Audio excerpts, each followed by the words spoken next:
At the dawn of the 20th century, the world was changing, but it was not yet moving fast.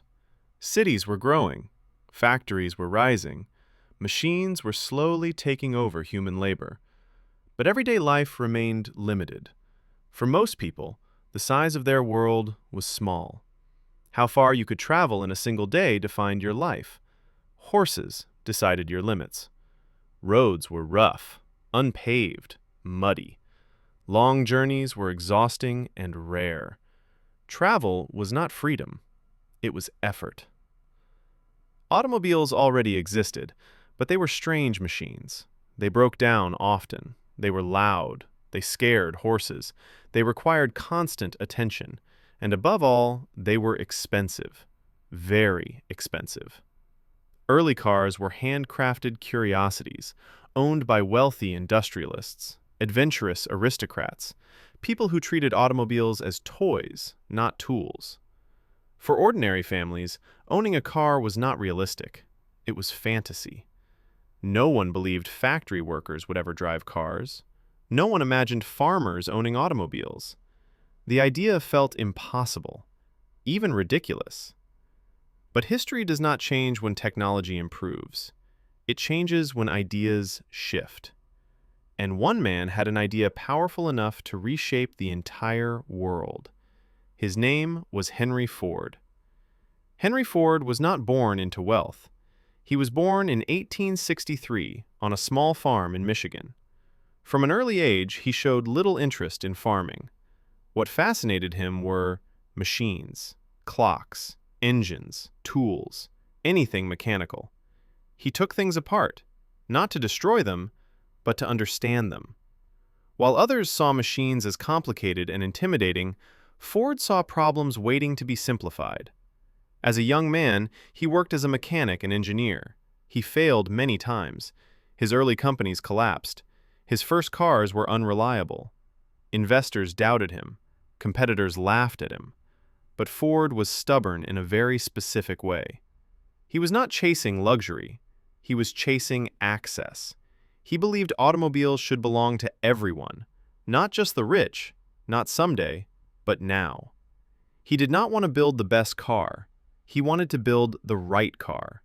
A car strong enough for bad roads, simple enough to repair, cheap enough to own. Most importantly, a car that could be produced again and again and again. This belief challenged the entire automotive industry. At the time, cars were handcrafted. Each vehicle was built slowly by skilled workers. Every car was different. Every repair was complicated, and every mistake was expensive. Ford saw chaos, and chaos could not serve the masses. If automobiles were going to change society, they had to stop being luxury objects. They had to become products. This idea would soon take physical form. In 1908, the Ford Motor Company introduced a new automobile. It was called the Model T. At first glance, it looked plain, boxy, basic, unimpressive. There was no luxury interior, no decorative trim, no bold colors. Many critics were disappointed. They completely missed the point. The Model T was not designed to impress. It was designed to endure. It had high ground clearance. It could survive poor roads. It used simple, strong, mechanical parts. It could run for literally more, but the car was a 12-month. It would live in auto modes. This was released distinctly more. The Ford person that had ever designed seemed to build in this bloom. It was working to the develop and signatory in Ford's story. It was fueled continually, but no was approaching them. This does not doing into the 15 months. The Model T was not interested the automobile and would make themselves making public failed care. The Model T was not designed to be professional in which bold. It was returned to interviews. The Model T was not designed to impress. It was no level, but no more topically. The Model T was not working to take it 4 room of the Model T. It was not designed to be different. The Model T was not really more, but the Model T was not reduced for the model. The Model T was not revealed anything to a cress. It was a great that they were growing for when the first parts of lives. The Ford person was not clear. The Model T was not designed to impress.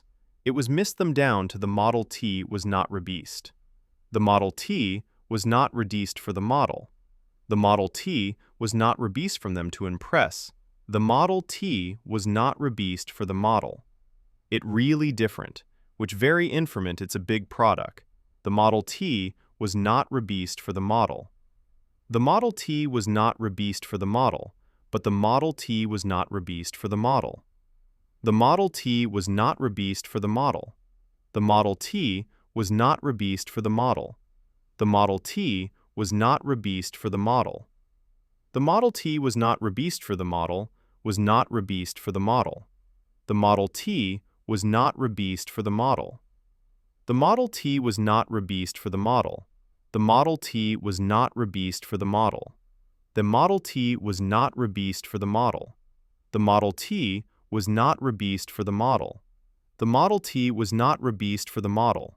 The Model T was not rebeast for the model. The Model T was not rebeast for the model. The Model T was not rebeast for the model. The Model T was not rebeast for the model. The Model T was not rebeast for the model. The Model T was not rebeast for the model. The Model T, at first glance, it looked plain, boxy, basic, unimpressive. There was no luxury interior, no decorative trim, no parts. It could run on low-quality fuel. It could be repaired with basic tools. And most importantly, it used interchangeable parts. This single detail changed everything. Parts could be mass-produced, replaced easily, not beautiful.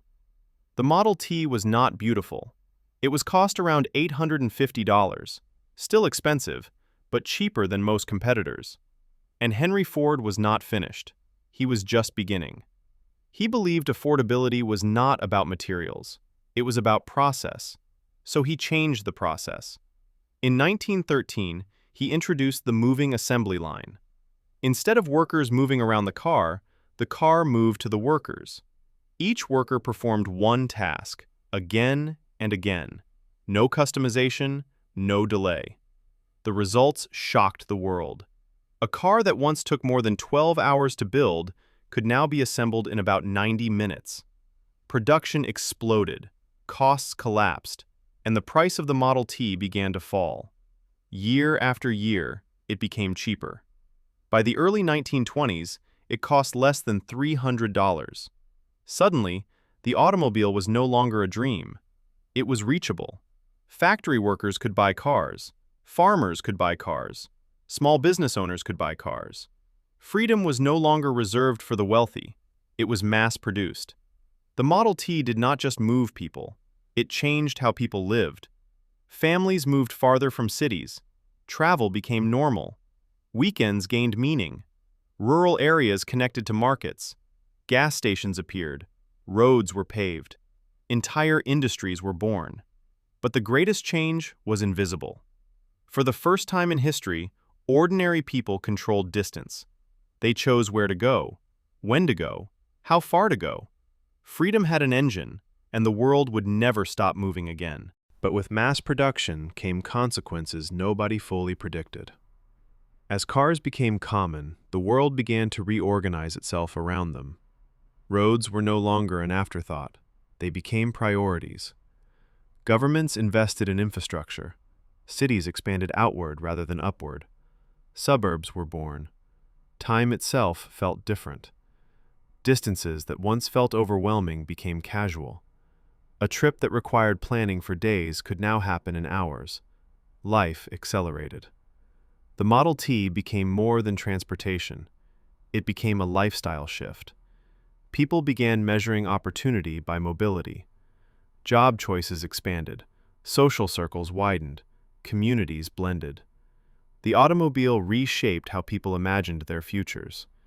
And at the center of it all was a simple black car. The Model T was not comfortable by modern standards. There was little suspension, minimal protection, no safety systems, no seatbelts, no airbags. Yet people trusted it because it worked. It started. It ran. It endured. It forgave mistakes. Owners learned to fix it themselves. The simplicity of the engine allowed ordinary people to understand machines for the first time. Mechanics were born in garages. Farmers modified engines. Teenagers learned responsibility behind the wheel. The Model T became education on wheels. In rural areas, the impact was even more dramatic. Farmers used Model Ts not only to travel, but to work. Some converted them into tractors. Others used them as generators or water pumps. It was not unusual to see a Model T pulling equipment, driving livestock, or powering tools. It adapted to human needs. This adaptability gave the Model T a reputation for toughness. Stories spread of Model Ts surviving floods, climbing impossible hills, crossing deserts, enduring brutal winters. It became a legend while still in production. And while competitors focused on style and luxury, Ford focused on volume. Millions of Model Ts rolled off assembly lines. By the mid-1920s, 1 out of every 2 cars in the world was a Ford Model T.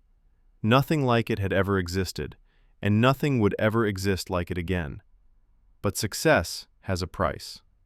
Ford's obsession with standardization became a weakness. The automotive world was changing. People wanted comfort, style, choice. Competitors introduced new designs, new features, new colors. Ford resisted. For years, the Model T remained largely unchanged. What once felt revolutionary now felt outdated. Consumers began looking elsewhere. Ford eventually accepted reality. In 1927, after nearly 2 decades of production, the Model T was discontinued. By then, over 15 million units had been built, an unimaginable number for its time. Factories shut down temporarily, workers waited, and the world paused.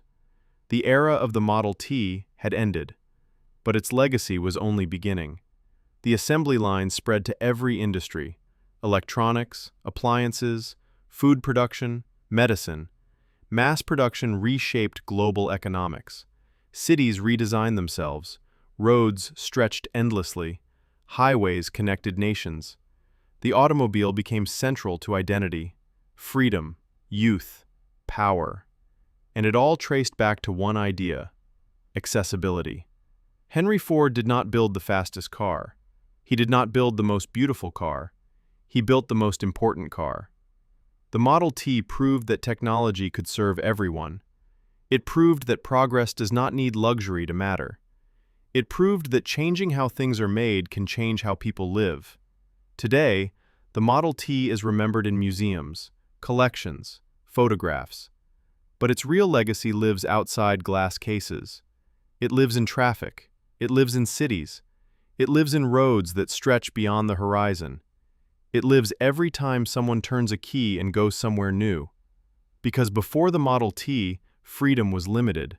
After it, freedom became mobile. And once the world learned to move, it never stood still again.